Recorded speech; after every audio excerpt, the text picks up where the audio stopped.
Greetings, divine mirrors, sacred awakening, remembering gods and goddesses, one and all. Thank you for showing up. Welcome to episode 7 of Voices of the Global Awakening, Tuesdays with TES from 5 to 7 p.m., my new weekly conscious talk music variety program. I am very excited to be here with you. I am very excited to keep this ball rolling. It is a labor of love as a community service, and I feel honored to have been chosen by the divine to deliver this platform for us to talk about things that are meaningful to us, that are weighing upon us as we navigate our way through this challenging dimension. Welcome, Gio. Happy to have you here. I think you're number one. And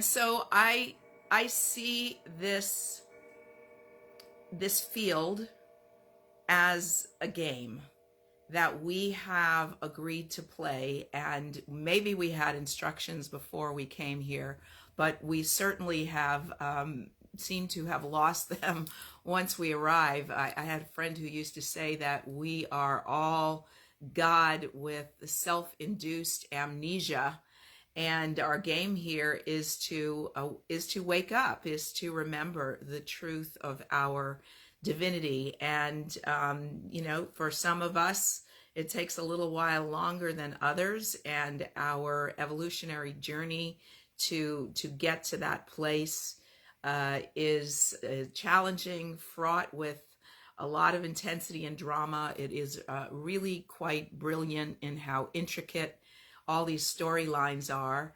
And as we learn to navigate it, it seems to be beholden upon us to support one another in waking up sooner rather than later. We're all going to wake up eventually. And, as much as we can mitigate the suffering of all the miscreating that we have done in our confusion, if you will, it makes sense for me that as soon as I figure something out, like I've said that probably, who knows, tens of thousands of times over the last 20, 30 years to anybody around me, because I'm like constantly looking to unravel it, and I'm like, I figured it out.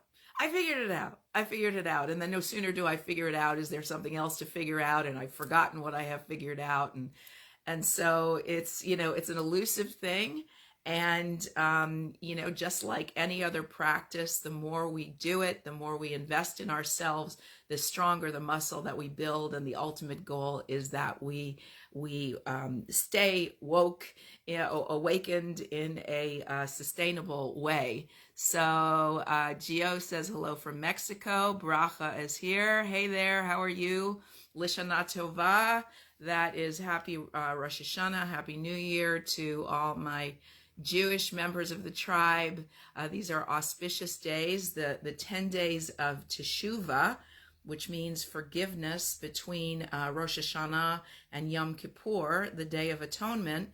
And it's really interesting because between how meaningful that is to me personally in terms of my upbringing, and then as many of you know, I'm in the midst of a 9-month training called Express, which is all about radical self-responsibility as it relates to communicating and clearing. So between these two things, I have been in clearing conversations with people left and right. It is simultaneously empowering and invigorating, and also exhausting and tedious and intense, because it's like, if we want to wake up, then we have to see everyone as an embodiment of the divine. And so it's kind of like, as soon as we get it for ourselves, we immediately have to extend it to someone else.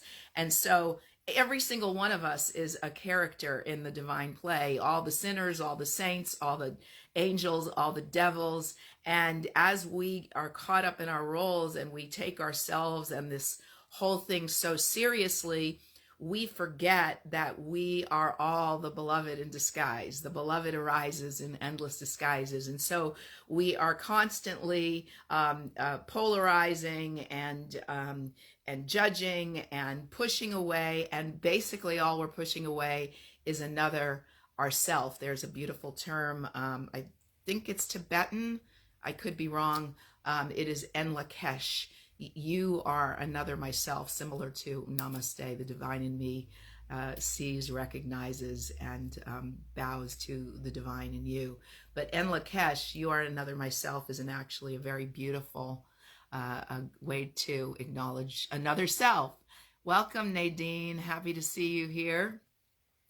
So if you saw my little promo earlier today, I started with a song that seemed to be relevant to this theme. I didn't do the whole thing. I just did a bit of it. But the theme for today that I was inspired to put on the flyer was the power to shift.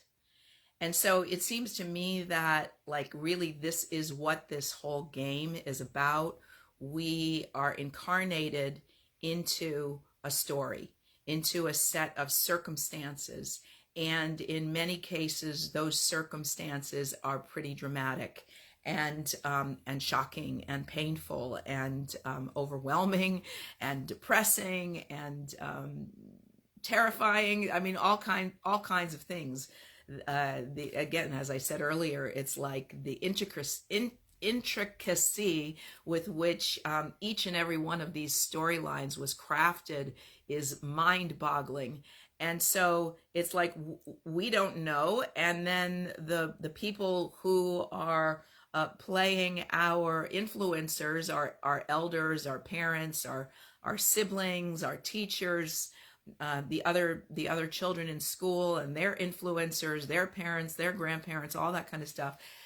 We're like sponges, and we're absorbing all this, and we accept it, and we buy into it, and we believe that every single bit of it is real, and it can be incredibly distressing and disturbing as to, on a certain level, at least for me, there was always an awareness that, like, this is miraculous. Like, how did this come to be that we get to live and breathe and walk and talk and eat and smell and taste and touch and all these tremendous things that we get to do, and every single kind of creation imaginable that is here for our marvel, and yet there is so much suffering, so much hardship, so much pain. And it's like our mission, should we choose to accept it, like from Mission Impossible, is to figure our way through this maze so that we can wake up and actually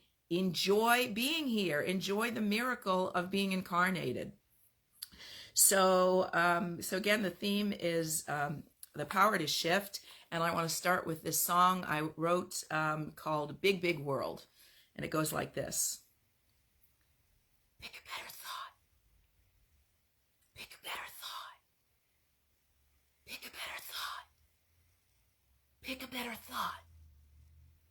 Somewhere in a world of fear, there's a mama holding baby so near. Somewhere in a world of shame, there's a little boy just learning his name. Somewhere in a world of hate, there is so much more to celebrate. It's a big, big world out there. It's a big, big world out there. It's a big, big world out there.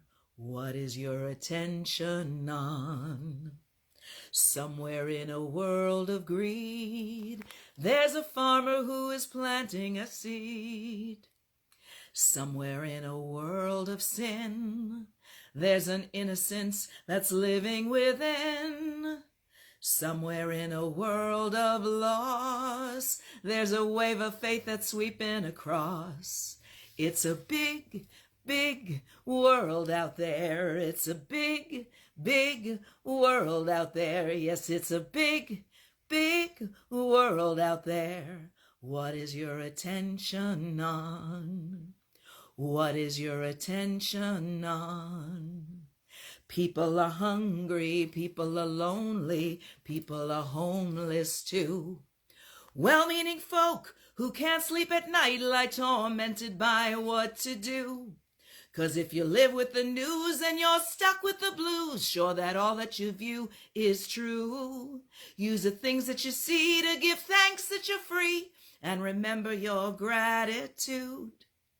There but by the grace of God go I. Gotta break the chain of pain and add a link to love. There is much more good out here than we've been conscious of. Wanna see a better world? Then focus is the key, for the thoughts we entertain in truth shall set us free. Pick a better thought. Pick a better thought. Pick a better thought. Pick a better thought. Somewhere in a world of pain, there are healing prayers falling like rain. Somewhere in a world at war, there's a dove of peace that's ready to soar. Somewhere in a world gone wrong, there's a child of God who's singing a song.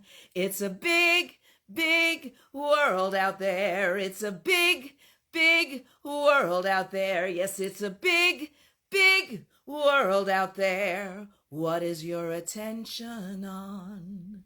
What is your attention on? What is your attention? What is your attention? What is your attention on?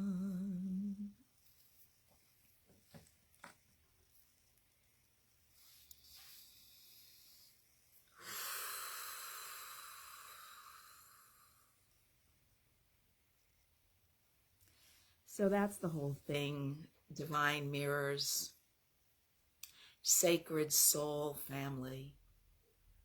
We have been incarnated, life breathed into us by a benevolent, unknowable, unfathomable force that one could imagine received delight out of crafting each and every one of our characters.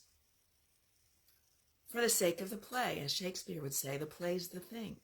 So we're here on this playing field to play. And we have all these different characters that we have been privileged to get to embody.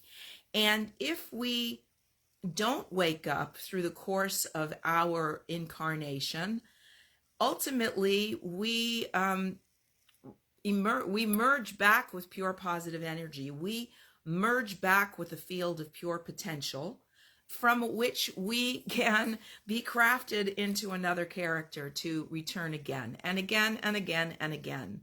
And so all that we fear in terms of death and getting it right and all the like soap opera aspects of existence and the war and peace aspect of existence. I mean, there are some cutthroat realities that we can be in, and we can also choose to shift genres. And so if we have been in an action adventure, or we have been in a horror film and we're getting a little wiped out in that genre, we can reconsider and we can move to a divine comedy, a divine romantic comedy. We can soften our relationship with existence. And it requires a lot of desire, first of all, to figure this thing out and to do what I call, I kind of want to trademark this term, spiritual logic, to do a spiritual reality check. Because, you know, no matter what, no matter how miraculous we are, we also have been programmed into this 3D mortal reality. And so things have to appeal to our sense of logic. And so when I stop And you have to stop the action because we're going at such a speed that we're in a constant state of angst and anxiousness and trying to keep up and trying to make up for lost time and trying to complete things before we kick the bucket. And so we live, most of us, in a constant state of stress, wanting to make our mark and wanting to make a difference, and evaluating as to like how good we are and whether we have been successful at contributing, or whether we have been really well-meaning but have failed at it again and again, and become supremely disheartened by it. And for me, the spiritual reality check is, I incarnated to get to enjoy the miracle of being embodied. I didn't come here ultimately to suffer, although I have suffered plenty. And I believe the purpose of that suffering is to cultivate compassion so that we have compassion for all the other characters in this divine play that are playing this game with us. Someone once said to me that evolution is a team sport. And so whatever we discover about ourselves, as I said earlier, we are beholden to extend that same awareness to others. And it stands to reason that none of us were created to ultimately suffer. It has never made sense to me that I should be the offspring of two characters who suffered so much, and that my role was to inherit their suffering and suffer start to finish, and to leave this world an unrealized, unfulfilled, unsatisfied human being. That never made any sense to me. And so I have taken it on as a personal mission to really drop in, and it requires stepping back a bit from our attachment to our role, our attachment to our outcomes, and all the meaning we put on that, whether we hold our heads high with pride or whether we try to hide them in shame. And my ultimate goal is that all of us hold our heads high and be proud of ourselves, because the truth is that we are all walking, talking, living, breathing miracles, each and every one of us, whether we are the most accomplished or the most struggling among us. We are still divine. We are still the divine in disguise. And so it's like, in my personal journey, when I was born, it was under some really difficult circumstances.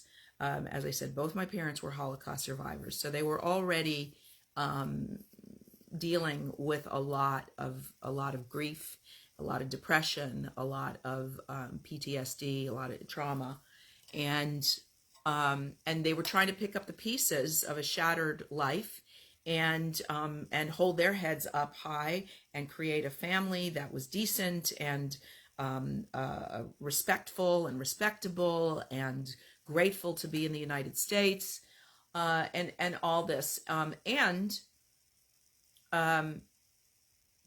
What I saw was some pretty heartbroken people, and before I was born, my brother is 10 years my senior, and my mother was pregnant with me when he was 9 years old, and my father had brain surgery.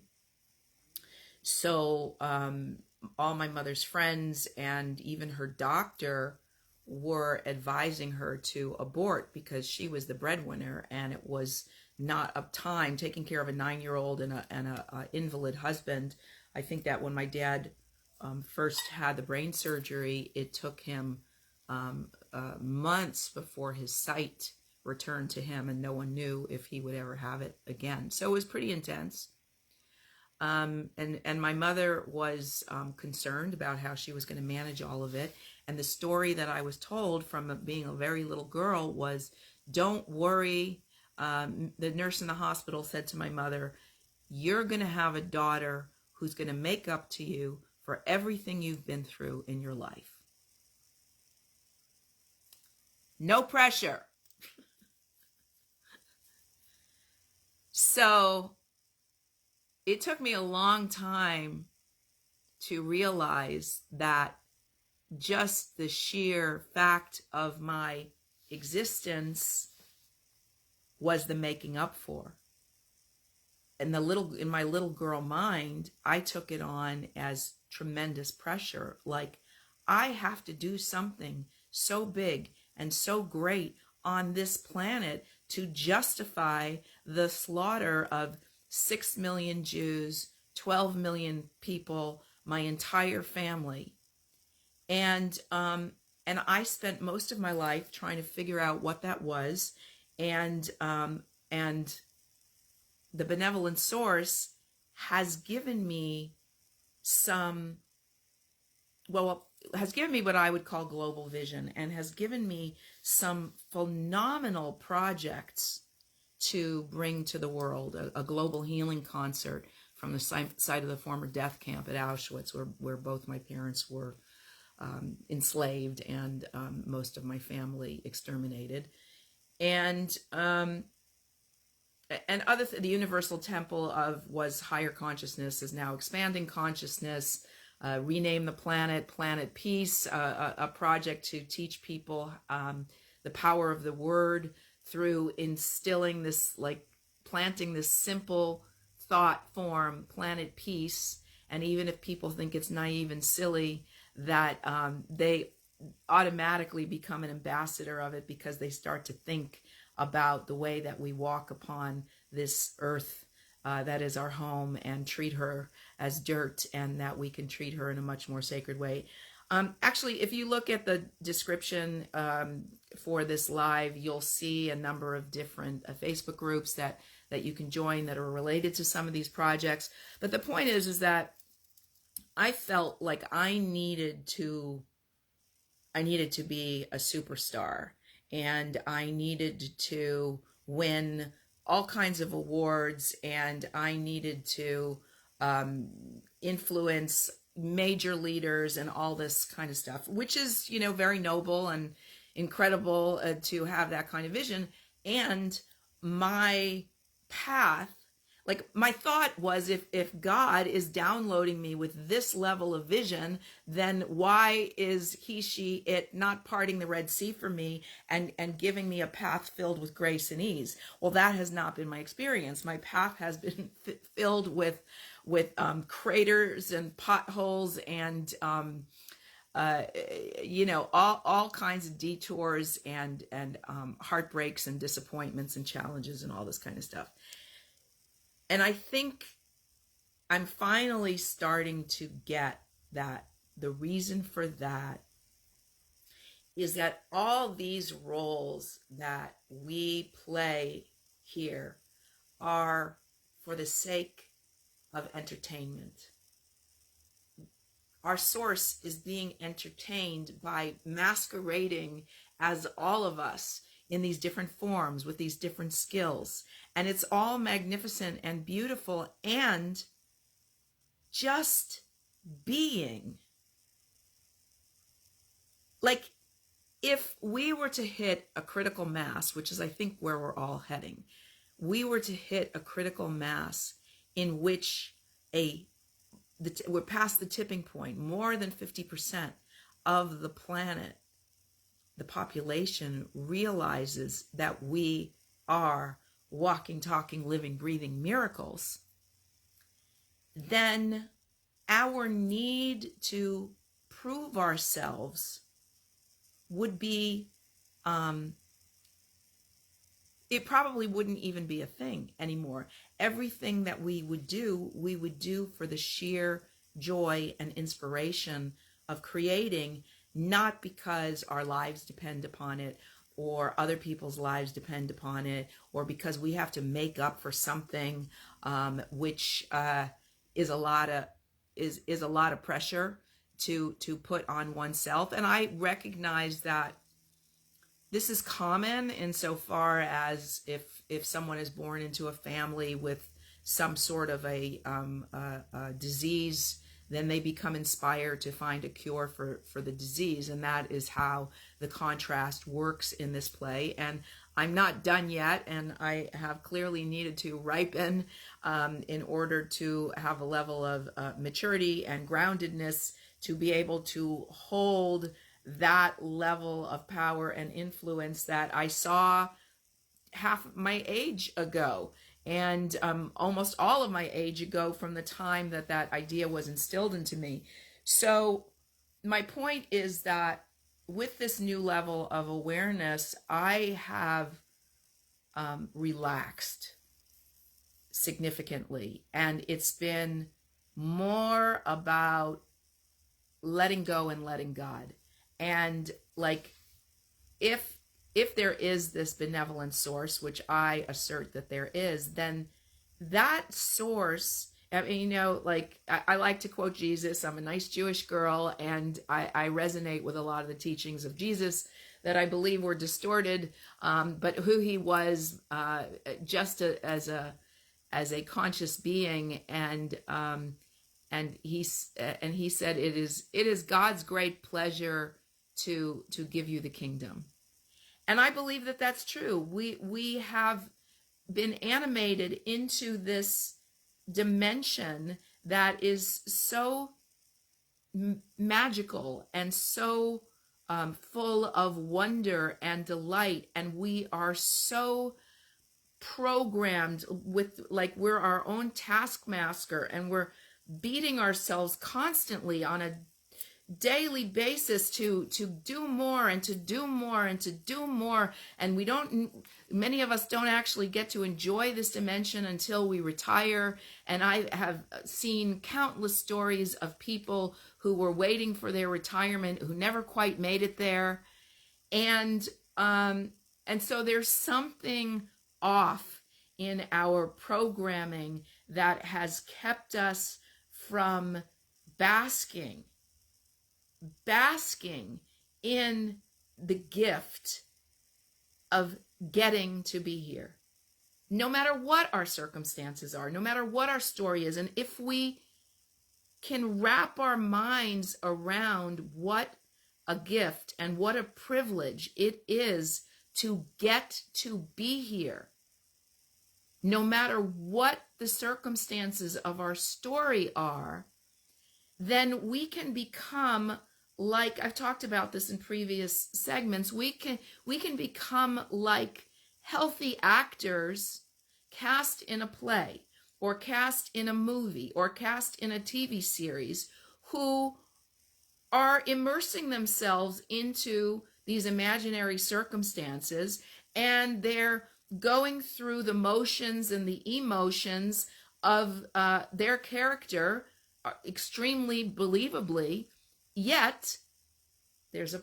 portion in the back of their mind that is aware that they are actors portraying characters in a story. It's not really them.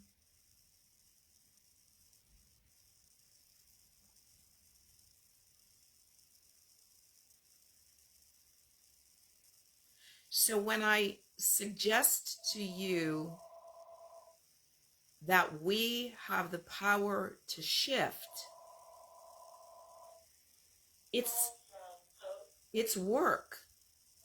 It's a different kind of work. It's sacred work. And for me, it's the most important work on the planet. And that is to pull ourselves out of the hamster and the wheel treadmill that keeps us too busy to think, and slow down and keep slowing down to the point where we can start using the healthy portion of our brain to notice analyze, assess, dissect, and reprogram the portion of our brain that is thinking things that make us miserable and make us sick and make us unhappy to exist to the point that we want to get out of here. And my contention is that there's nowhere else to get out of here too. This is the dimension of physical form. This is the dimension where the holographic beings that we are, that quantum physics has proven are actually 99.9999999% empty space. And the dimension, everything that we touch, everything that we feel, everything that we smell, everything that we taste. Smell is already in the ethers, and hearing, sound is in the ethers, and speaking is in the ethers, but in the physical is 99.999% empty space. So getting to be embodied, getting to be a character in a story is a sacred blessing. And because of our programming, which is self-fulfilling, because what we think about, we bring about, what we believe we cause to be. If we think that we are unsafe, so it is. If we think that life is difficult, so it is. If we think that there is a limitation in terms of what we can achieve, if we think there is a limitation in what we can have, so it is. So our work, if we want, see, like I said, for me, it's like, it's not acceptable for me to leave this world an unsatisfied, unfulfilled person. It's like God, Hashem, Source, Creator, whatever you want to call it, has blessed me with so many gifts that it is not okay for me to leave this world not feeling like happy and delighted and grateful that I got to have this ride. So it has required a lot of patience and a lot of quiet, a lot of isolating myself so that I can hear myself think, so that I can notice the torment in my own thinking and not project it out onto anybody else, not blame anybody else for the way that I feel. Every single person in our lives is an evolutionary ally. Every single person in our lives is here to support us to awaken. And when we awaken, we support them. It's a symbiotic relationship.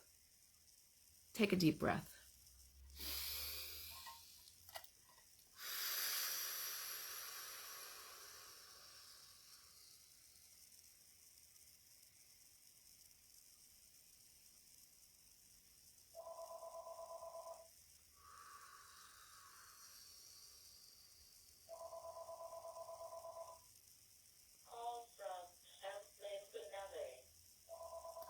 Who has joined the conversation? I see Tim and Bella Grace and Mariah and Stu. Welcome, everyone. So if this is your first time tuning in, which may be for some of you, but mostly you've been here before, my intention is to grow this thing so that it is the happening. It's Tuesdays with TES, you know, and it's where you want to be on Tuesday from 5 to 7 p.m. So what I would like to request of you, each of you right now, is there's a little icon if you are on your phone. I don't know what it's like on the computer because I don't know that you have all the functions that you do on the phone, but you have an option at the bottom to post this live right on your page right now. You also have the option to tag people. So, if you would go ahead and do that for me, then I would be most grateful. And if any of you would like to come on and speak with me, I'm happy to receive you, and we can talk on this topic or whatever we discover may be alive in the field between us. And if you go ahead and do that for me, I will be happy to schedule a one-on-one with you, and so we can drop in together, and I can support you with whatever may be going on for you.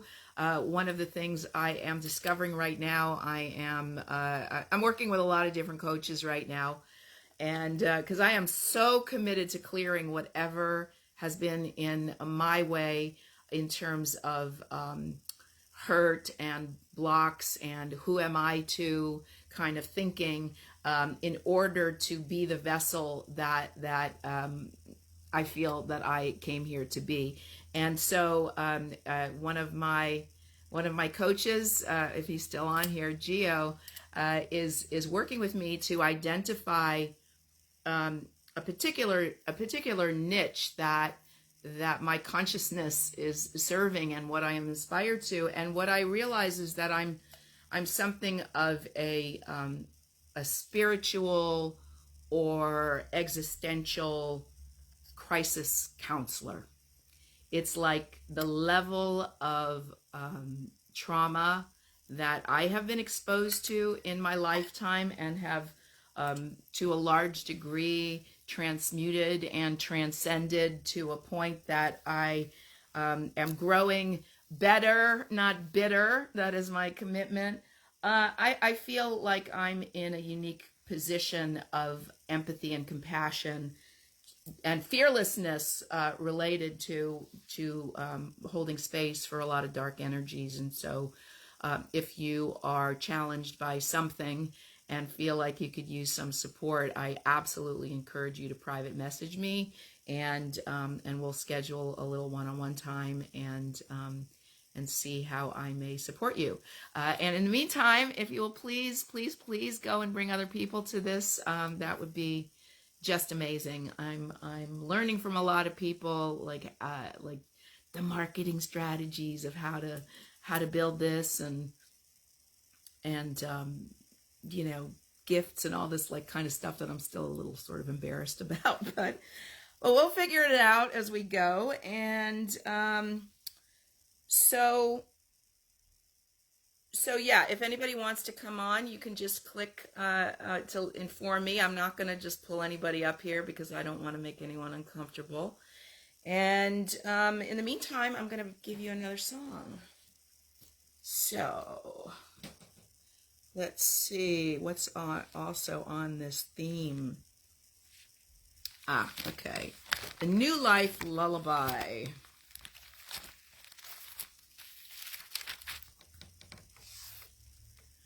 Everything is great, everything is flowing. You are God, dear, thanks for knowing. All is well on earth as it is in heaven. Everything is fine, miracles are growing. Bless the seeds that you've been sowing. All is well on earth as it is in heaven. Life is a dream come true, it's up to you to see. You are the master of your perfect destiny. Love is the formula that opens every door. Be who you want to be, it's what you came here for. Everything is right, all the world is glowing. Time to rise, the rooster's crowing. All is well on earth as it is in heaven. All is well on earth as it is in heaven. All is well on earth as it is in heaven.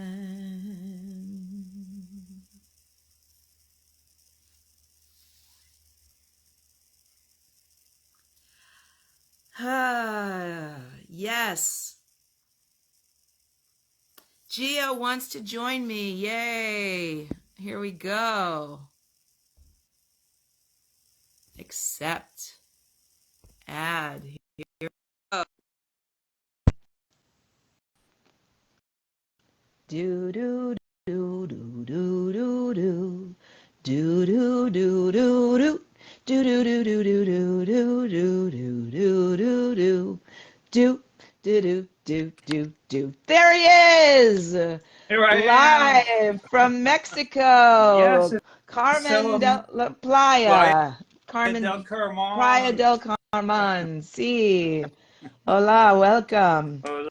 Yeah, I've been enjoying the show so much so far, and I love to be celebrating you at this time because I have been in the Jewish community a fair bit myself, in some of the people that I've been with, some of the love partners that I've been with, and so I've been blessed to appreciate it in such a special time.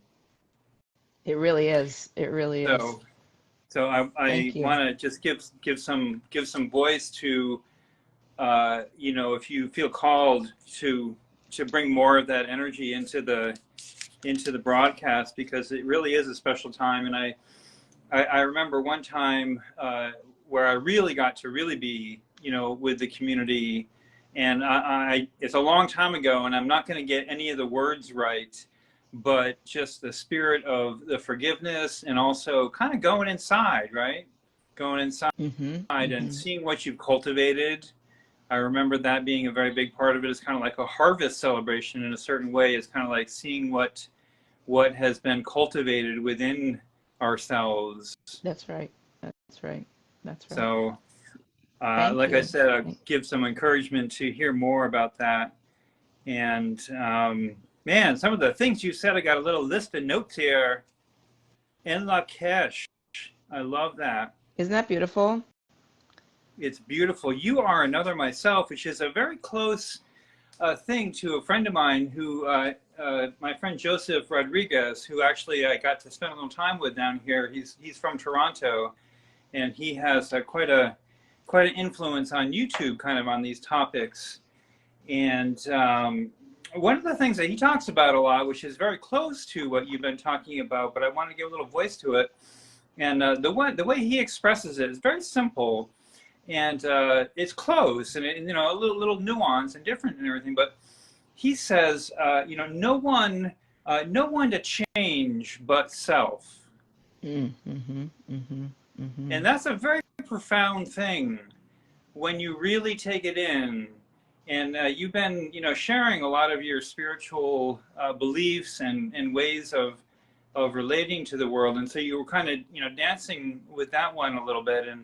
And when you really take that in, it's just so powerful, because it means that what it means to me, and I'm kind of paraphrasing, what Joseph is bringing it from ancient wisdom.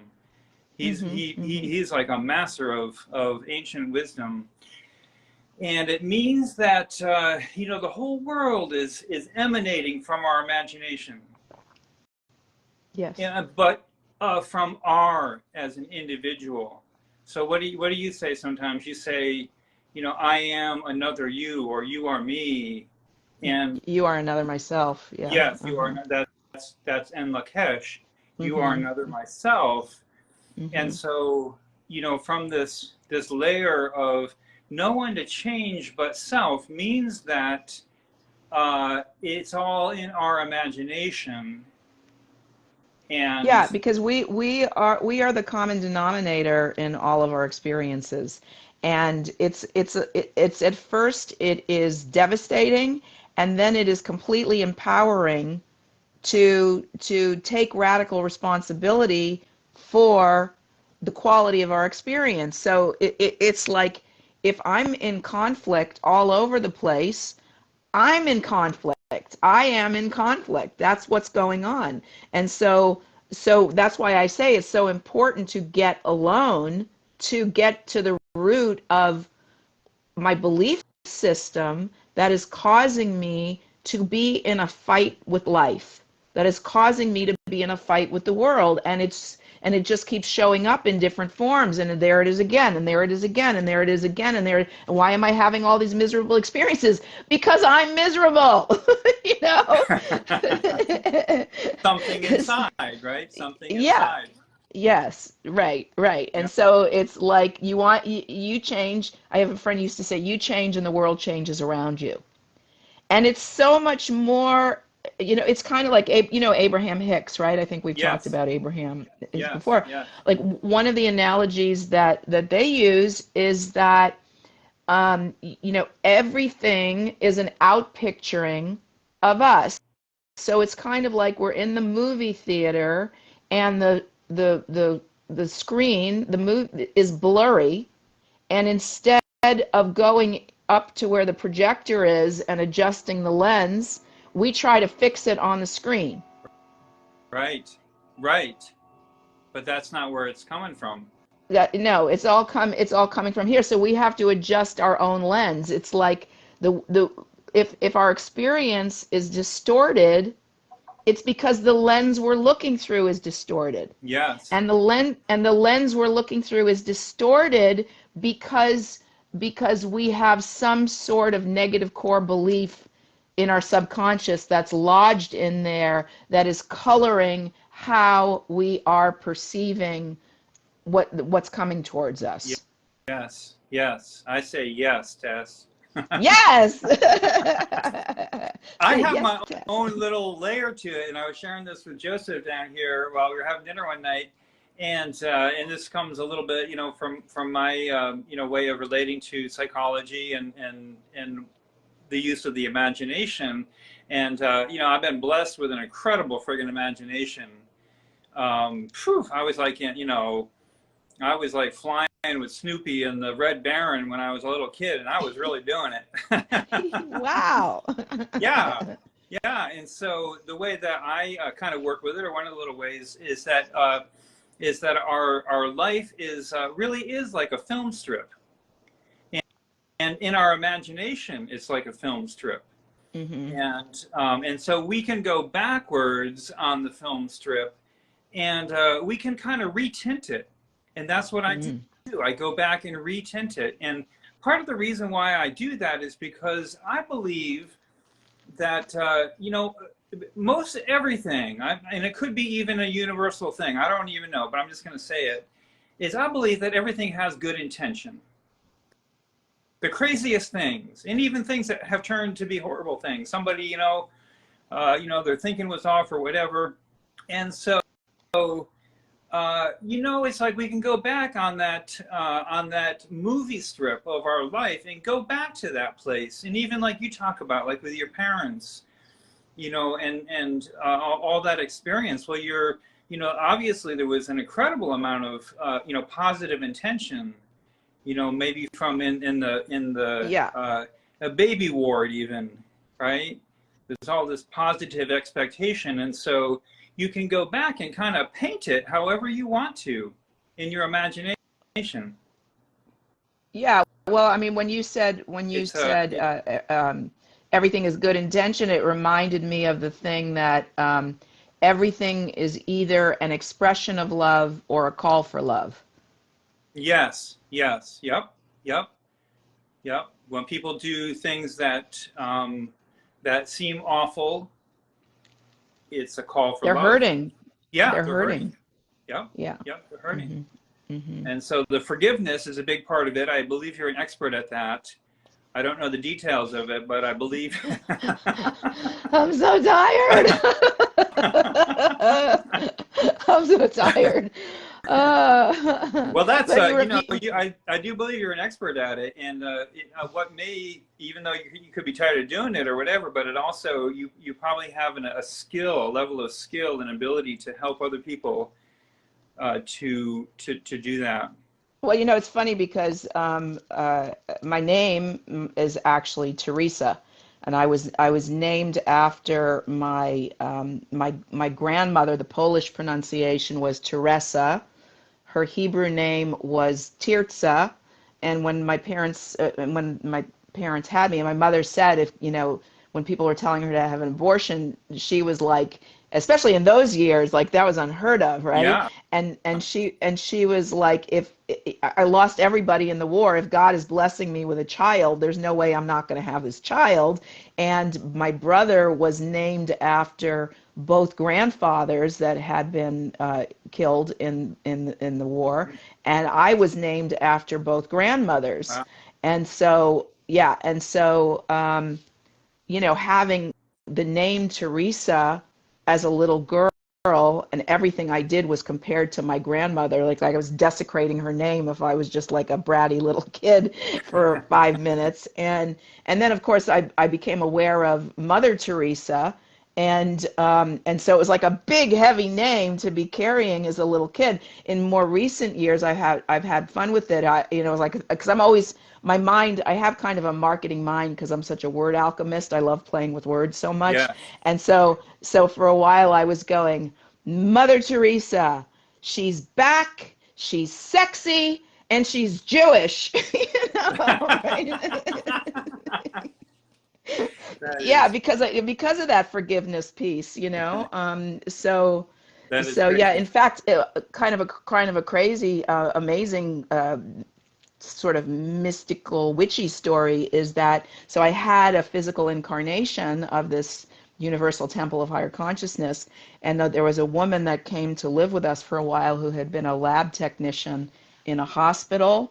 And she was on duty one evening when Mother Teresa was brought in for blood work, and she swiped a vial of her blood. And when she came to live with me, I mean, the blood is long evaporated, and it's just the essence of Yeah. Mother Teresa. When she came to live with me, she said, "I think you're supposed to have this." So I still Oh my have this as kind of gosh. like an amulet that Wow.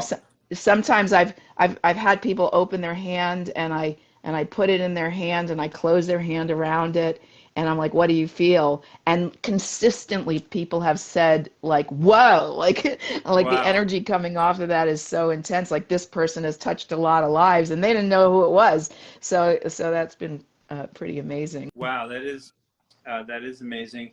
Yeah. Well, I just got to give a few more words to what I see, in your gifts. That you got a power of ability to help other people forgive, and and it sounds like a fun thing or something like that, or an easy thing. But one of the things that I know that's oftentimes that has to come first. I know this happened in my own life before forgiveness could come, or love or connection could come, was rage. That's what I experienced first, and so I do connect to some of the things I've heard you talk about in terms of like doing psychodrama type of work, and Prime. I Yeah. Yeah. Yeah. experienced that. So I Mhm. Mhm. suspect you're quite gifted in that area. Yeah, yeah, because I mean, I can go big. I can go big to demonstrate how safe it is to go big, and hold the space for other people without feeling like threatened or endangered or Yeah, anything like that's that. very So unusual. yeah, It really is. So I had to give some voice to it. And I'll thanks. tell you my experience with it. It was around what was it called? Neo Reichian psychodrama, and Oh, so it was incredible simple. Like the person I did the work with was he was like he was like a genius kind of psychologist, but the simplest human being you ever met. But man, mm-hmm. I'll tell you what, man, it transformed my life in about maybe 3 sessions. Oh, wow, awesome, Yeah, yeah, and the awesome. and the most significant aspect of it was the release of the rage around, Mm-hmm. mostly around my father, you know. Mm-hmm. Mm-hmm. And I Mm-hmm. know, it's like nobody's to blame for any of this. It's just, and it's very non-logical, anyways. Well, But there was, he was playing his part perfectly, right? yeah, yeah, Yeah, exactly. He's just doing his yeah, thing, and right, being the best dad he could be. right, So, right. anyways, and then I love the thing that you said, better not bitter. Man, talk about a marketing slogan, better not bitter. Well, I can't take credit for it, although I don't know who said it, but yeah, it's That's okay. good. Yeah, yeah, yeah. That's okay. Okay, so I got to announce. I got Please to announce. announce. I got an announcement. Thank you, because I don't have a drum. My announcement is kind of along these lines, which is, what do you do when you find out that there's something that's not right in your life? And I know this happens to all of us. We come to a place, and for whatever reason, like we realize, hey, something's not right, and it's either, I don't have enough. I don't have enough money. I got too much money. I don't have enough love, or I got too much love. And for me, it was this a funny realization that came after I did the ice bathing. I did a little ice bathing here, That looked and amazing. so a teeny little step towards health and wellness, and then it made me want more. And so I looked online at my ideal body weight, and what a surprise that I come to find out that I am in the obese category. Ooh. Yes. Yes, to the body mass index. So I'm about 230 something pounds. I'm 6'1", and I've been a muscle builder and a martial arts guy, and so I have a fair amount of muscle mass. But Okay. that's my story. That's my story. But the reality is, I'm freaking overweight. Surprise! Yeah, yeah. And I can, Hmm. and I have told my story, and it's, it's not a hard story to tell because, look at me, look at me. I'm not, I'm like, you know, I'm not like, I'm not like a huge person, but I'm overweight, and so, that's the first thing, and so I decided, that's the first thing I, admit it, and then the second thing was to not feel bad about it. I don't Mhm. feel bad about it, and it kind of helped me to share it. And that's part of the reason why I'm sharing it now. And then the third thing was to get some help with it. And I Okay. took a tiny step. I think I'm going to take more steps, but the first thing, and this is what I recommend to anybody, take the smallest step you can take.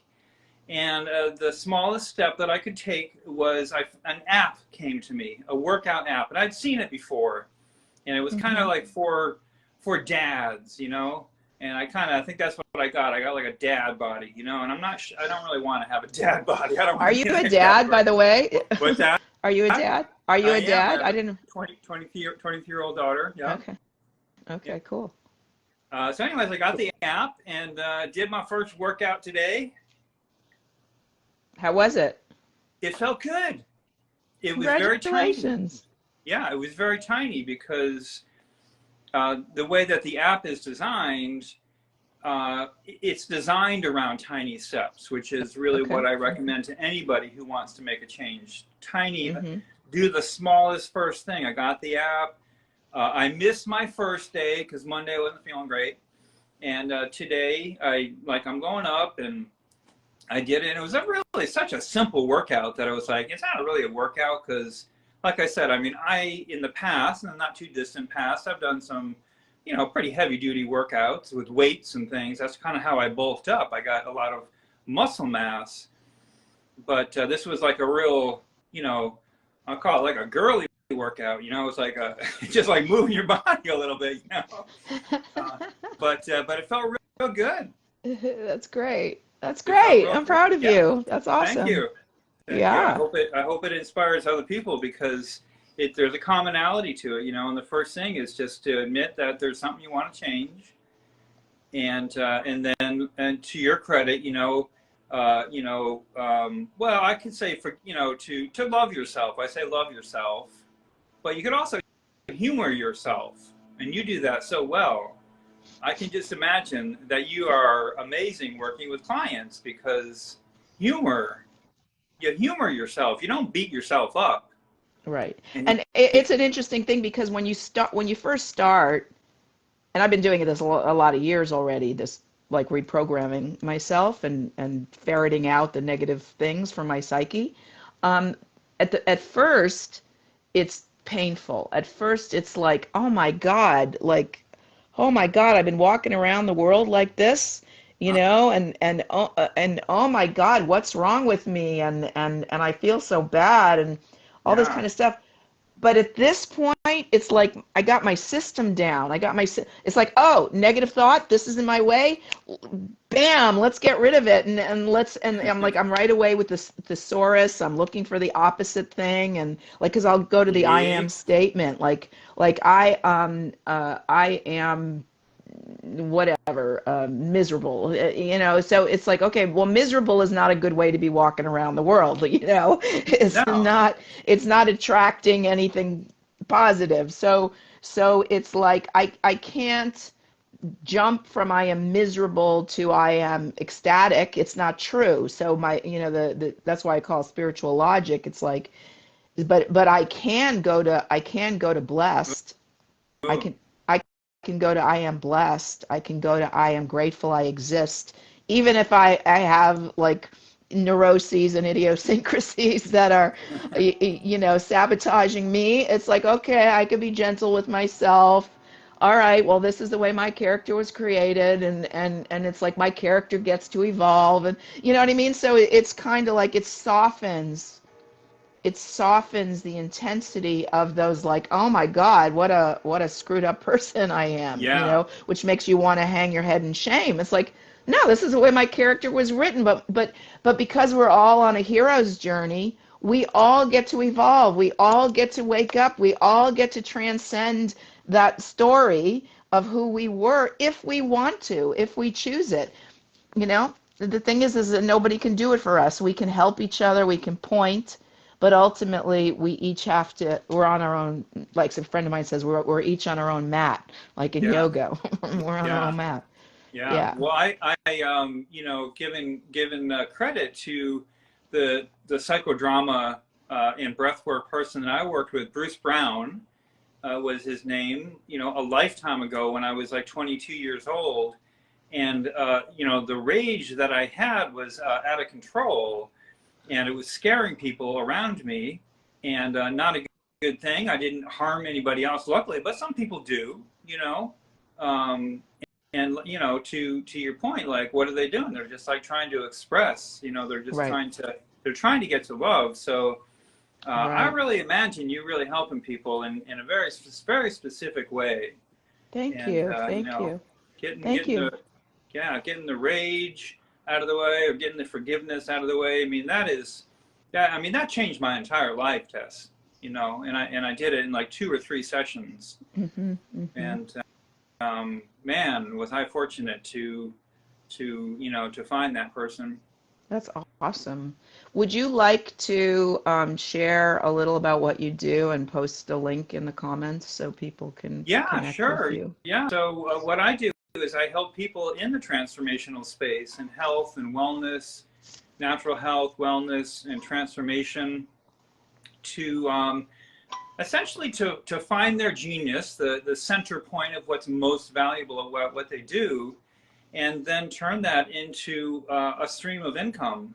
And mostly, I encourage people to create group programs because group programs are they're the best way for people to transform, whether it's health, you know, whether me and with my weight loss, little funny story, you know, or people, you know, releasing shame or rage or whatever it is. It happens best in a group environment because the expert, you know, brings their bag of skills, but we support each other in the process. And I'm going to say it's kind of a revolutionary way of doing things. Like our healthcare system would change overnight, and it does change overnight because I do work with, you know, people, naturopaths, chiropractors, you know, transformational people. That's why we're connected.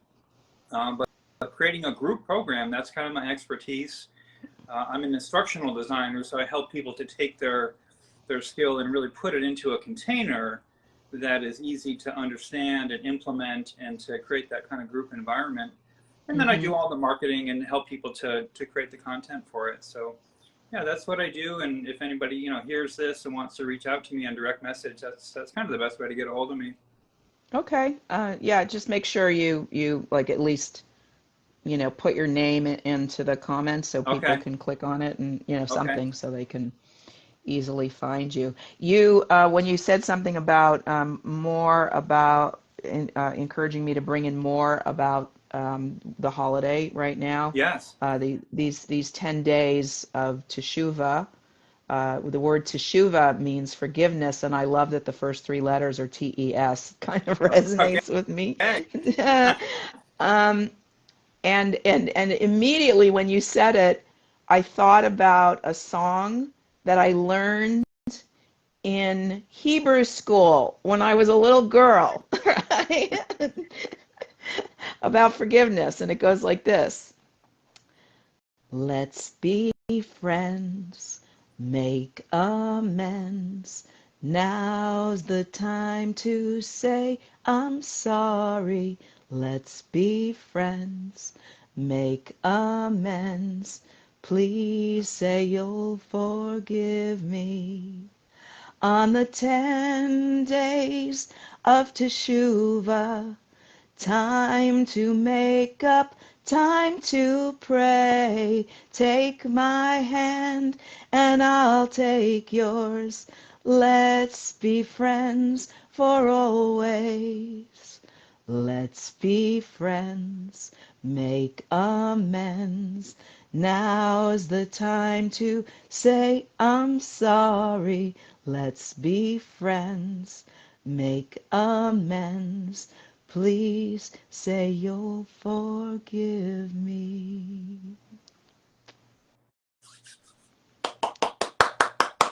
So great. So great. Thank you.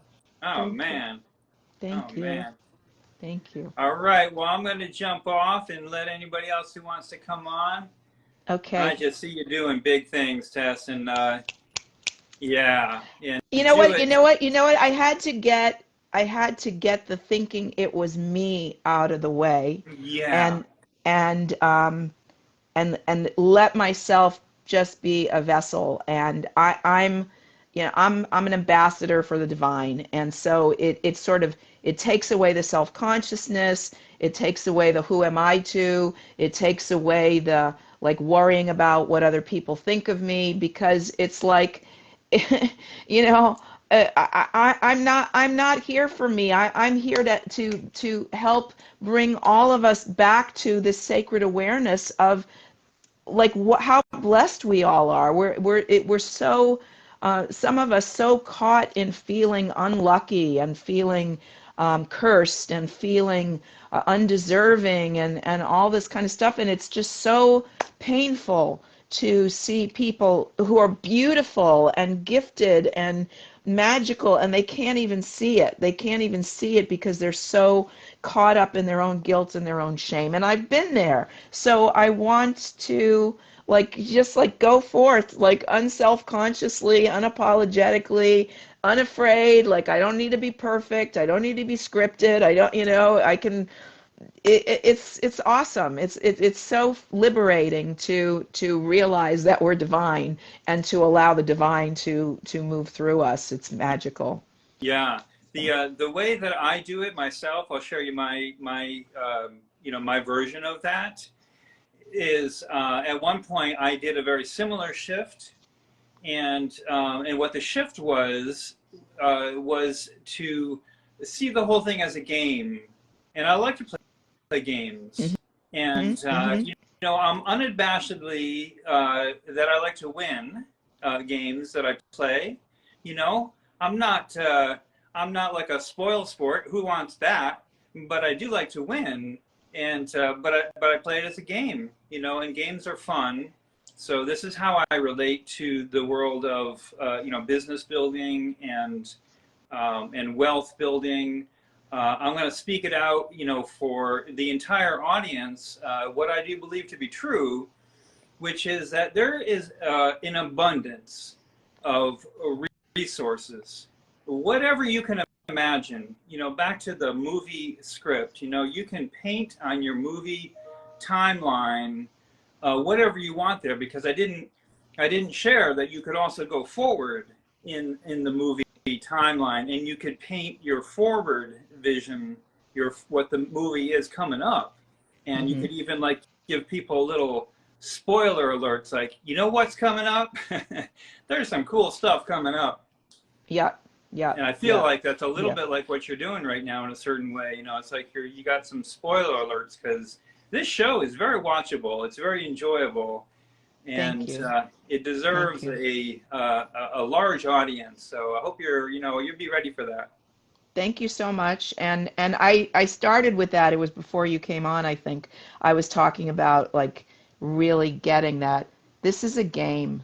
This is a game I agreed to play, and it's been about like figuring out the rules because Yes. we most of us don't know the rules, so we don't know Yeah. how to play it, Every right? game, every game has rules. Yeah, That's part of the fun of playing the game, and whether it's archery or Monopoly or any game you play, a sports game, there's rules to it, and yes, at first we suck, right, but we keep doing it, and then yeah, we got to learn the rules, and that's a little bit right. where the rubber meets the road. That's kind of where I help people a little bit. It's like you got to learn the rules of how does it work to say, you know what, I'd like to be. Where would you like to be? What show would you like to be on? I'm asking Yeah, and you. and and for people watching, I want to say that I'm really getting a lot of value out of working with you, Gio, and so I really want to encourage anybody that is like struggling to hone in and figure out, what is their highest use of themselves. You are really good at supporting that process. Thank you. Yeah, thank you. Yeah. All right, I'm going to release you and thank you, and I'll Okay. see you, yeah, next time. Infinite blessings. Appreciate you. All I right. appreciate you Blessings. too. Yeah, put your name in, and if you want to like go share this page with some other pages and invite other people to come, that would be great. Okay, in the meantime, who has joined us? Anthony, Walking Crow, welcome back. Helene, hey, happy to have you here. And Nadine, how nice to see all of you here. Say yes to Tess. I'm having a good time. Kimberly Swinson, welcome. Happy to have you here. So that was exciting. That was beautiful. That was a deep, deep share, and I really appreciate you, Gia. So thank you. So okay, like let's take a breath. I'm gonna take a breath. Ah, and stretch if you feel to.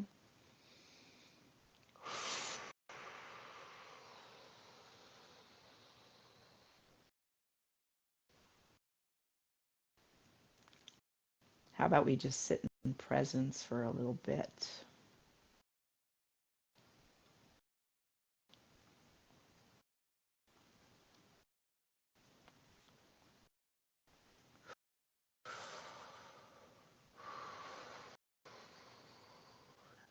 And just really feel what a miracle it is that you exist.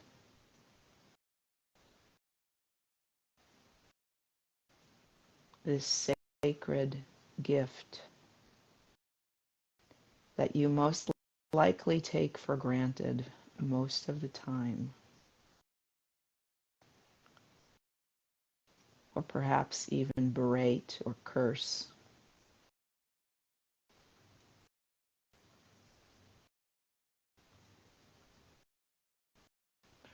Really allow yourself to tune in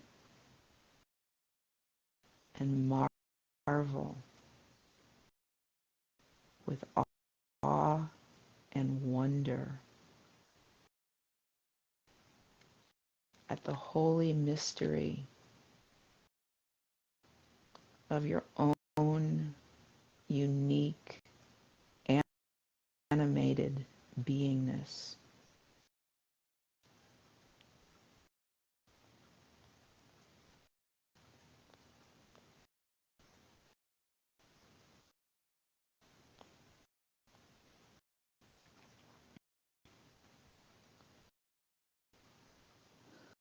The secret to life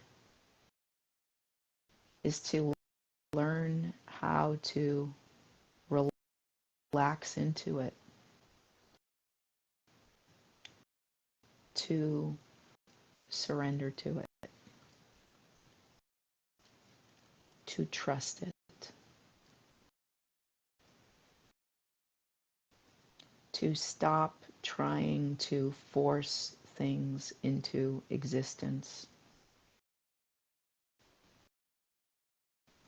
to stop pushing and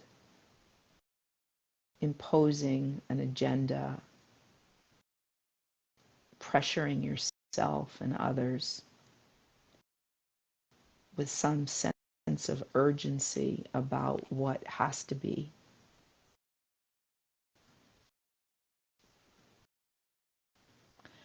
Because the truth is that all of us exist within an immense mystery.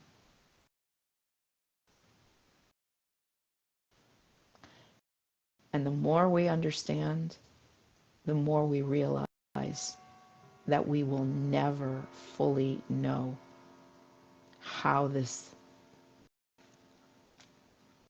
magic came to be.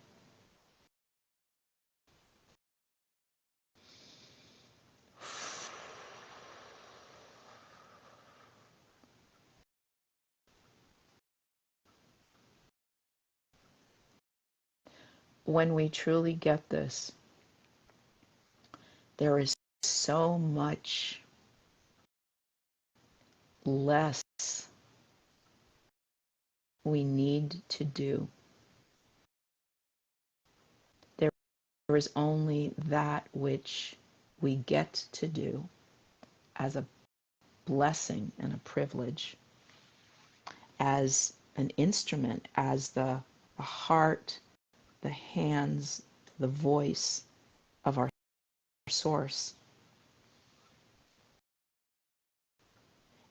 And when we're not actively working, it doesn't diminish our inherent worthiness as an instrument.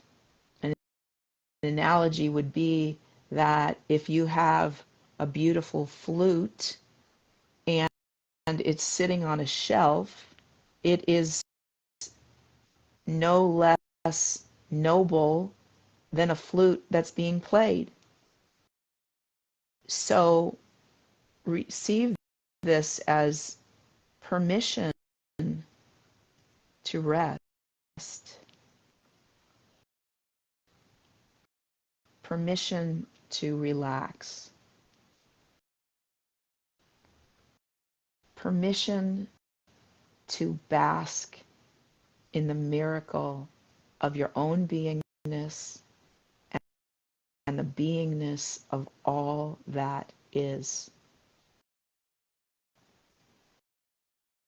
There is literally nothing in existence that hasn't come forth from the divine.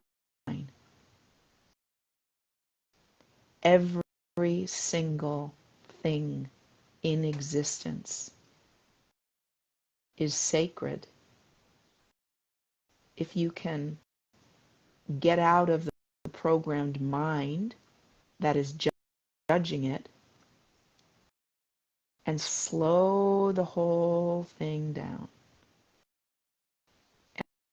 And that can be done through consciously choosing to and consciously putting your attention on your breathing and noticing the rate of your breath, the rate of your heartbeat, the rate of your pulse. And if you notice that they're functioning in an agitated way, love, honor, and respect yourself enough to bring all your systems into a state of peace.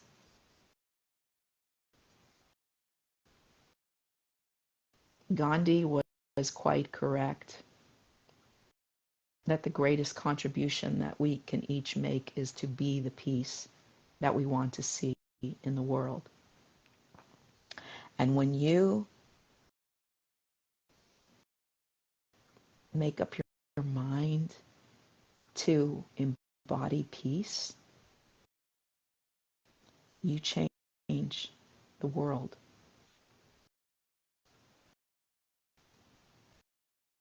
Because peace will be emanating from your being, and people will be healed in your presence. People will be soothed. They will be calmed.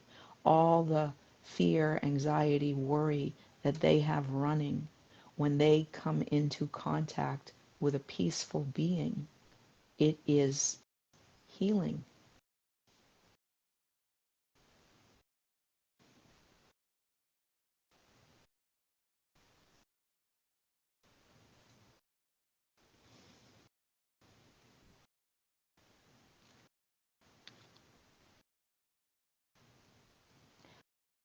I feel so fortunate to get to be here now, expressing these words to you.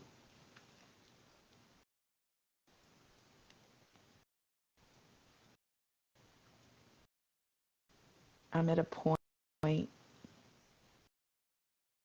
so grateful that I genuinely no longer care what I do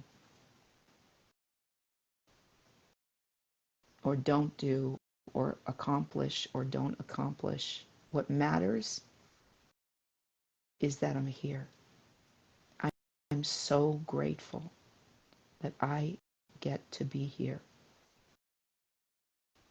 in a body, with a mind, with a heart, with a consciousness, and an ability to articulate what I feel and what I see and what I understand.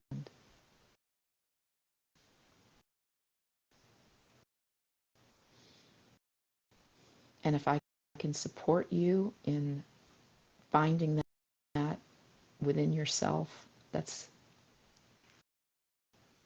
immense. Kimberly, yes, that is such a beautiful place to be. Thank you for sharing. Amen. Hey, welcome, Frank DeFalco. Nice to see you.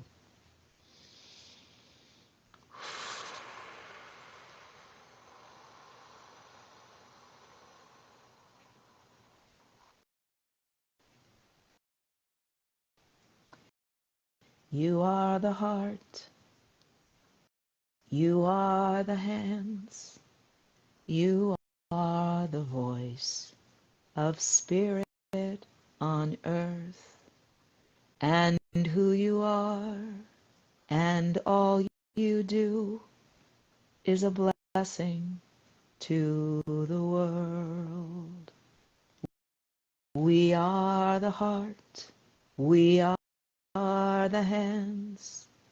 We are the voice of spirit on earth. And who we are and all we do is a blessing to the world. I am the heart. I am the hands. I am the voice of spirit on earth. And who I am and all I do is a blessing to the world. You're a blessing. We're a blessing. I'm a blessing to the world.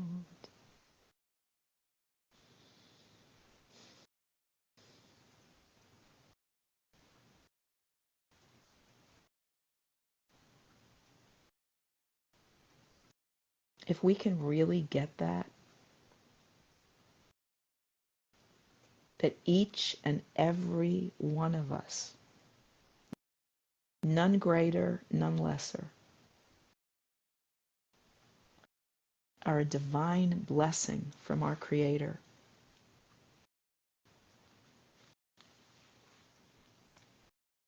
And as a friend of mine says, our sheer presence alone is a gift and a contribution to all that is. You're a blessing to the world too, Stu Schreiber. Thank you. We're all blessings. And we've been badly programmed, and we've had a lot of wounding, and it was on purpose, because it was done for the sake of the play, because the remembering and the awakening is and will be so grand. It's a really cutthroat, hard game that we signed up for. And it is astonishingly spectacular. So if I can invite you and encourage you and convince you to love and appreciate yourself, to be grateful for your own existence,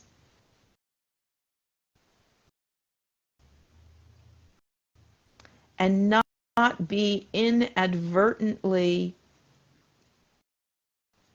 cursing yourself by criticizing your life and hating your life and wanting to be taken out of here. I have personally had, I think, feels like, I could be exaggerating slightly, but if I am, it's slightly, a dozen people transition out of this dimension in the past 2.5 months or so. Stunning and shocking. And in certain cases, some of these people were such contributions. So many people loved them, and they didn't love themselves. And I could see it. And so it was a gift to me, even though it came with pain and sadness, because they didn't see it. And I believe that as long as we have breath in our body, we have an opportunity up until the last nanosecond to decide to be grateful and want to stay. Because our source is benevolent. And if we're miserable and we don't want to be here, we will be taken out. I know if you've been watching, you've heard me say this before. It's important.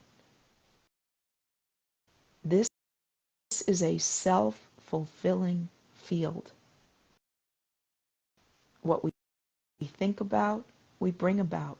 We may not bring about the how, the circumstances, but the energetic attitude, if we are miserable, we will manifest a way to depart.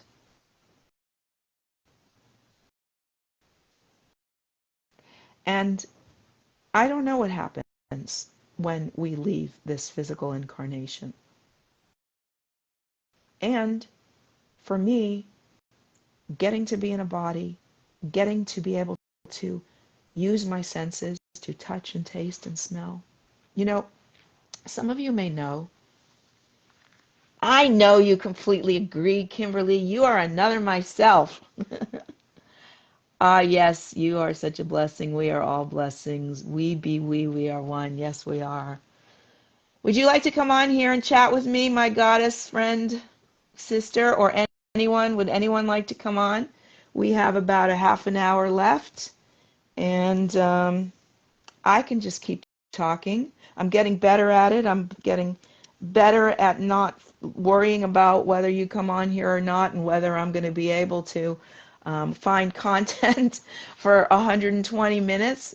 Because, again, it's like, as I know that it's not me, the ego, but it is me, the vessel, that is making myself available for divine consciousness to come through, then I can pause, and I can lose my place, and I can scratch my head, and I can be a being in a body, which is what I came here to be. So it's like accepting our divinity allows us to embrace our humanity, because all of us have been created with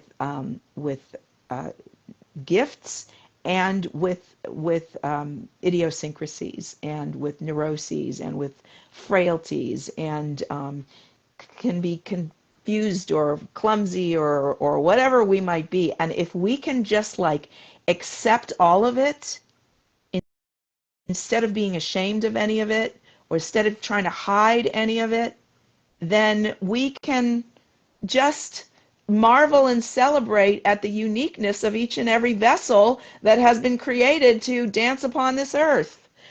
My friend is coming on.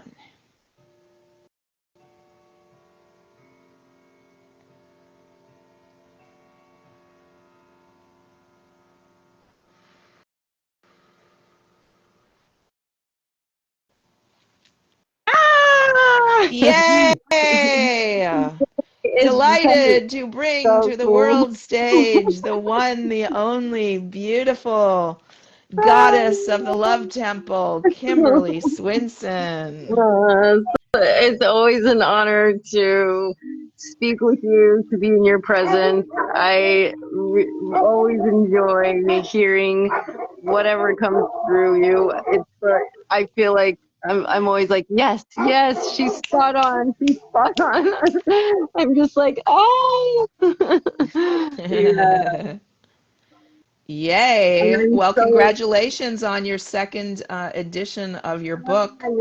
yeah, thank you so much. It was definitely a labor of love. Tell everybody about it. Tell it and let them, and you put it later in the comments so people can get it. Okay. Well, I about a year ago, Tess, that I was on this path of doing a lot of sacred medicines, and I was I'd always felt like I had a book that was in me, you know, but and so I was writing this book, and I called it because I was raised Mormon. And so my book was called From Mormonism to Shamanism because we Cool. were getting trained to serve sacred medicine. And so this was what I thought the book that was going to get birthed through me. And we ended up doing an iboga ceremony, which is like the master plant. It's like all of the medicines combined. And it told me to scrap that book, and I had already written like over 100 pages, Oh my goodness. and I'm like, what? Why? I thought it was No! good. And I got a title, like a vision: truth, simplicity, gratitude, and love. And it was in these bright red and pink colors, and I just thought, that's not a book cover I would have chosen. I was like, that's interesting, but okay, if that's what you want to come through me, okay. So I started to write it, and I started to write it for adults. And I just kept getting stuck. And my husband was like, why don't you like simplify it? And I'm like, no, it needs to be this long, profound book. And one day I was talking to one of my girlfriends, and she said, I just really love teaching children uh, because they're so open. And it just dawned on me because of the title of the book. When I saw the vision, like I saw it very clearly. I went, oh my God, no wonder I could not write this. This is for kids, not for adults. For the kid in all of us, right? Right. Yeah. Yeah. And so I wrote the book in one day, and I never considered myself an artist. I didn't draw. I didn't do anything like that. You know, but David, he encouraged me. He said, I think it would be cool if you could say written and um, painted or illustrated by Kimberly Swinson. And so I was like, yeah, what the heck? This is for kids. They're not going to judge me. And so I painted, and I had so much fun doing Oh my it. God, Like, I that's was the whole so thing. in the moment, like just painting, and they literally they look like a child did them. They do because my They inner do. I child. know. I know. I know. I got the first edition. It's great. And normally I would have been like, oh, this isn't good enough, or judged, whatever. But I just, because I knew I have that knowing that this book was meant to come through this version of the one. And so I allowed myself to do it and not judge, not being good enough or not being whatever enough, just to do it because I knew it was my calling.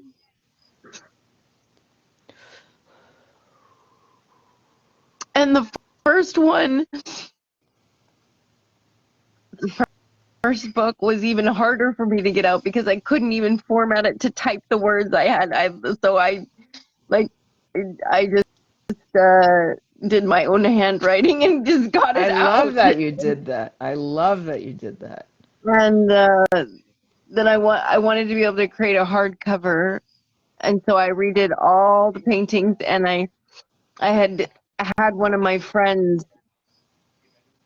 I When I thought I was going to write this book for adults, I was like, I need help. And so I enlisted her to help me. And then when I did it for kids, when it finally came down to it, I didn't need as much help as I thought.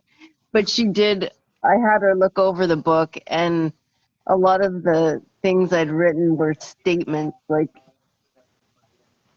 they were just like, and she said to me, this book, it sounds a little bit like a religion. Oh, Like, wow. um, Was that a compliment? Was that a good no, thing? she was just like, what is your intention of, this? And she was able to open up my eyes to see putting it in question form is much less. It not only does it get people to think, what do I think about it? How do I feel about this? Instead of telling Mm-hmm, them this is mm-hmm, how it is, which mm-hmm, most mm-hmm. religions, and anything in spirituality often is like, this is the way it is. Right, And right. there's no one way for Yeah. what we are, we create, and whatever we are creating is a creation, but it doesn't make it truth. There's only two truths that I know for certain. I Okay. am, and I create, and which is we are and we create, and everything is a creation. And if, like, I'll give you an example. Health, I am all about it. I'm like, this is, but also know it's a creation. Mm-hmm, It's mm-hmm, not a absolute truth. mm-hmm. And Yeah, we I can declare create. myself healthy, and so I stand Yeah. in the I am of it, and so it is. And even as what I find is that when you claim something, even before you've got all your ducks in a row about it, meaning in terms of like eating really pristine, clean things and stuff, it's like the wheels start turning in that direction because like we're meant to be embodying our truth. So by saying I am healthy, it's calling me into integrity with the things that I'm choosing to eat, even if Yeah. I may not seem as pristine to somebody looking at me yet. You know what I'm saying? Yeah, yeah, yeah, yeah. Yeah, No, yeah, I yeah. do know. I remember years ago I had set an intention, my frequency in my body. I was a pescatarian at the time, and my body literally quit wanting fish. Like wasn't it wasn't anything I did other than set the intention to raise my frequency. It wasn't a conscious choice that I made. My body just quit wanting it. Right, right. Yeah, yeah. So we set the wheels in motion by using our I am power Yeah. for what we want. Yeah, right. Beautiful. Yay. Yay, yay, But it's yay. still like the health, and the opposite of that is still like well, there's a there's one book that really sets it in, allows us to look at it in a totally different way. Like gravity is a creation. It's not an eternal truth. It's a creation. And if there is any creation, there can be a new creation. That's how Mm-hmm. Mm-hmm. anything, has been created, is someone thought outside of the box and thought of Yeah, something new. again, which is again Yeah. why I said how important it is to get alone in our own energy so we could Yeah. start examining what we're doing with our I am power, with our Yeah. thoughts, and and then to start questioning, like, does it serve me to believe this? Right. Right. Does it serve me to Exactly. believe this? Which thought feels better? And, Yeah. painstakingly, meticulously, So release true. those that Yeah. are like, ew, I don't want to think that. I don't want to believe that. That doesn't feel good. And we can Yeah. tell by how we feel. That's Yes. our Yes. our benchmark. How do I Does feel it when I bring us think this thought? peace? Yeah, I loved what you were saying about that, that having that peace is healing for everyone to be around. And Truly, yes, truly. how does this make me feel to have this thought? So true. So that's how the book came about. And Very cool. yeah, and I Excellent. really feel that it's feeding two birds with one seed, because the parents, are reading this to their children. And so not only are the children getting to ask these questions, what do I want? How do I feel? The parents get to too. Excellent. Excellent. Yeah. Genius. Yay. Well, may it flourish. May it what is it, promulgate? Is that the word? Proliferate, I think That's is the it. word that I'm Yeah. looking for. Yeah, yeah. So when you jump off back into the chat, will you put some information about how to find the book? Yeah. Thank you, Tess. I Of appreciate it. course, of course. Yeah, it feels like you found your right spot. It feels like you're happy where you are. Am I right? Yeah, I'm happy anywhere.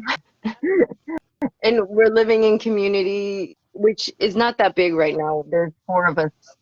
There, Martin, the founder of this community, is in Europe right now, and I know another woman, Mio, is coming back. So there will be like six guardians.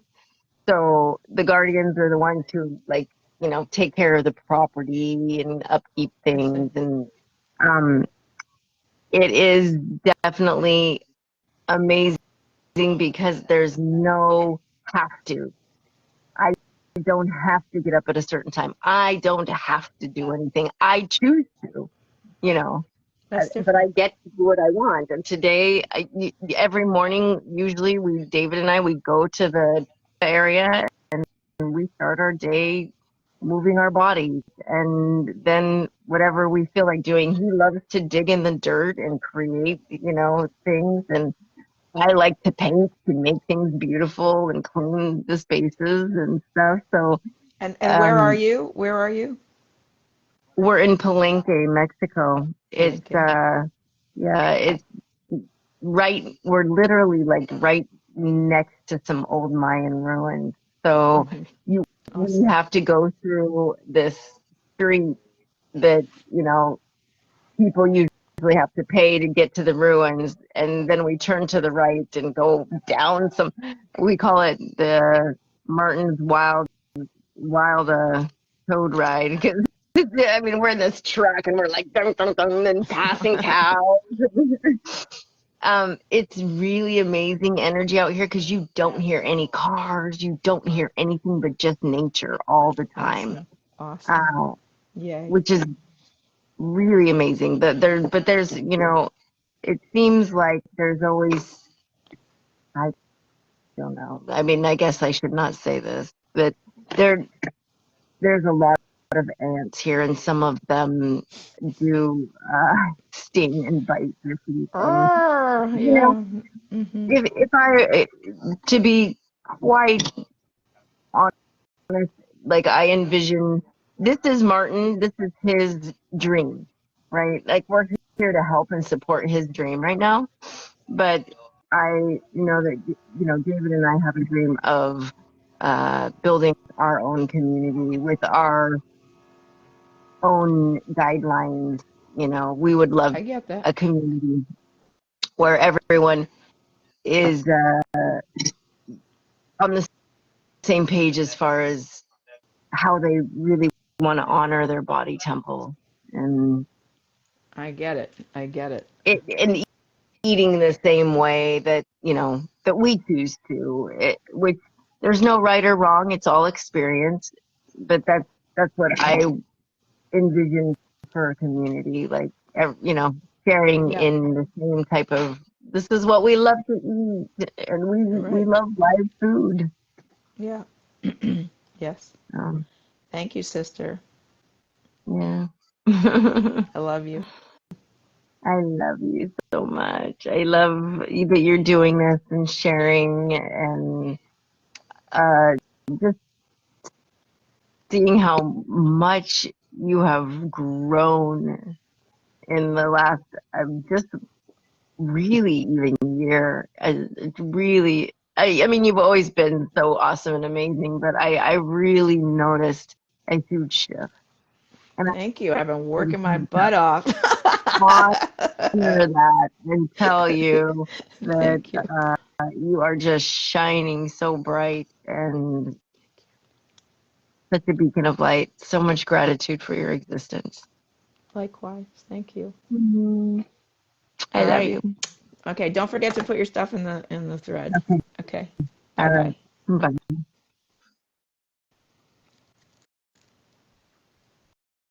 Okay, how nice. How nice. Lion Love is with us now. Welcome, Lion. How are we doing on time? We got about 12 minutes or so left, something like that. Live. 13 minutes left. Wow, wow, wow, wow, wow, wow, wow, wow. We're going places. We're moving energy. We are opening hearts. We are shifting consciousness. We are releasing blocks in our thinking and allowing more love, more awareness, more ease, more grace to flow, accepting the miracle that we are, accepting the miracle that we are a part of. And I just feel so grateful and so blessed to be here now. Oh, raised in a society obsessed with notoriety, a picture of anxiety was me. So hypnotized to seize the prize, ambition blinding me, never free. Till one day I awoke to realize it was a joke played upon the folk who could not see the nature of the lie that would destroy one's sense of pride in the life that God hath gave to thee. I've already made it, I've already won the moon and the stars and the earth and the sun. I've already made it, I've already won the moon and the stars and the earth and the sun. There's no one to be but the me that I am. One face of creation, one grand grain of sand.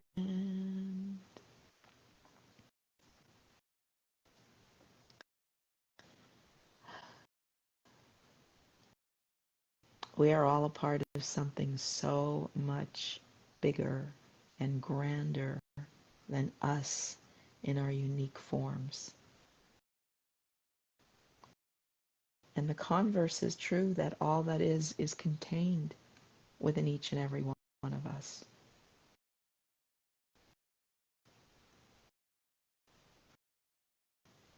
I invite you to know your own sacredness. I love you too, Bracha. I invite you to feel it. I invite you to feel all that is in the way of knowing your own miraculousness, all and your own divinity, that you have the power to shift. Our topic for today. You have the power within you. It requires will, it requires strength, it requires tenacious determination, and it's why you're here, so that you can actually enjoy the miracle of your own incarnation. We've been trained and programmed to suffer. It's not your fault. And it doesn't serve you to maintain a victim mindset. It doesn't serve you to blame anyone, because every single person on this planet is your evolutionary ally. We are all in this together. And as one changes, it creates a shift for everyone around them to change. And I remember reading, and this was I don't know if it would be considered quantum physics or what branch of science it was, that it's like a butterfly flapping their wings on one continent changes the weather pattern halfway around the world. That is how interconnected we all are, and that is how subtle a little vibration can ripple out and change things. You are so much more powerful than you really know yet.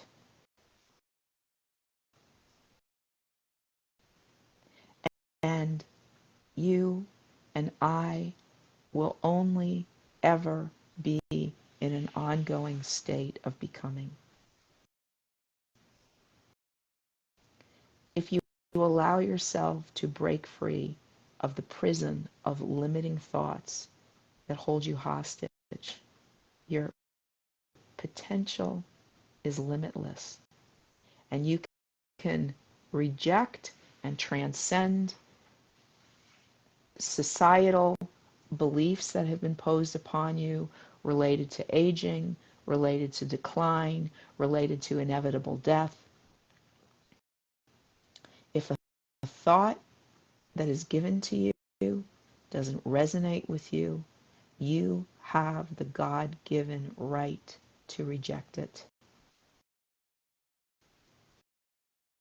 and choose one that feels better to your sensibilities, to your heart, to your psyche, to your soul.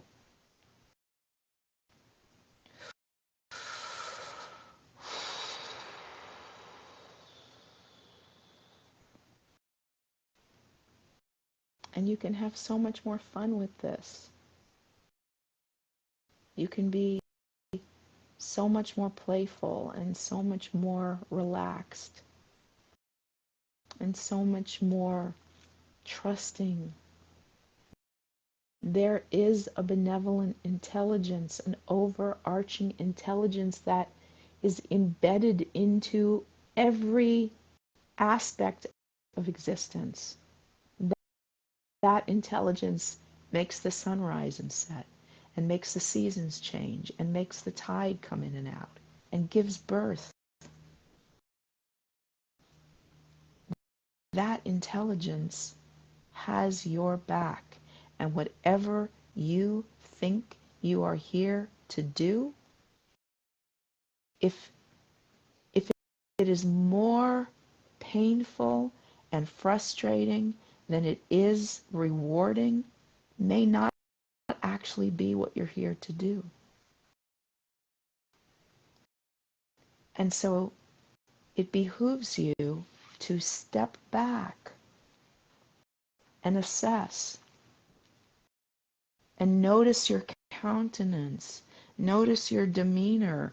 How do you feel? Are you aggravated? Are you anxious? Are you running a neurotic energy that is frenetic?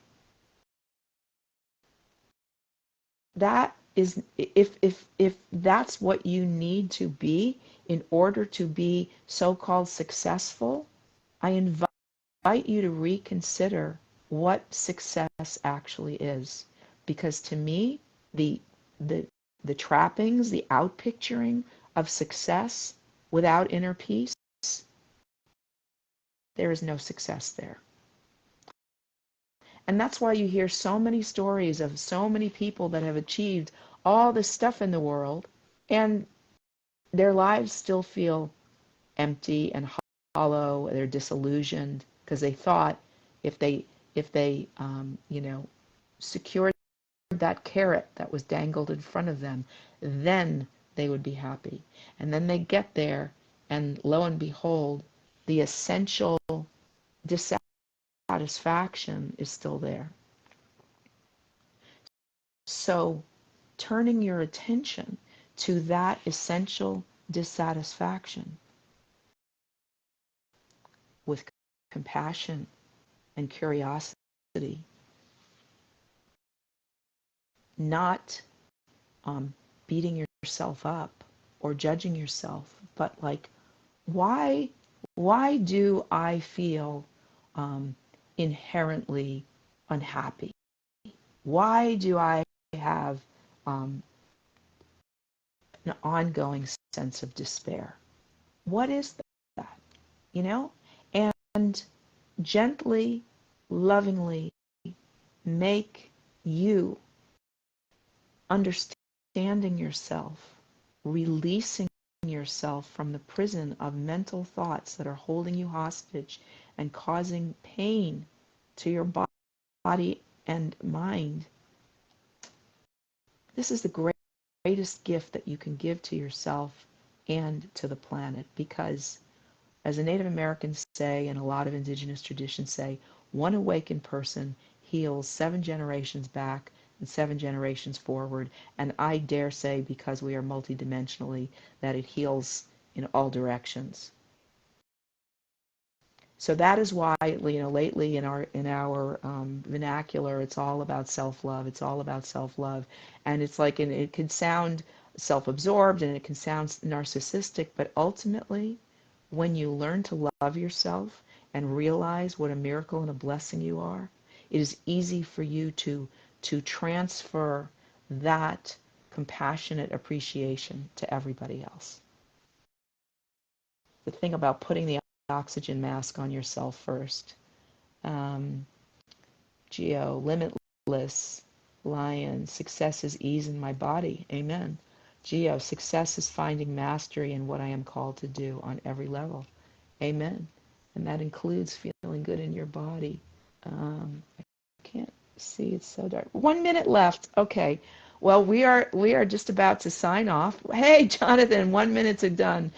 And I thank you all so much for being here with me. I invite you to come back next week. I invite you, when I post the link for next week, that you share it on your pages and encourage your friends to come. Put up a little testimonial, TES testimonial, with your own experience of being here and what value that you're getting, and tag me on it because I'd love to see it.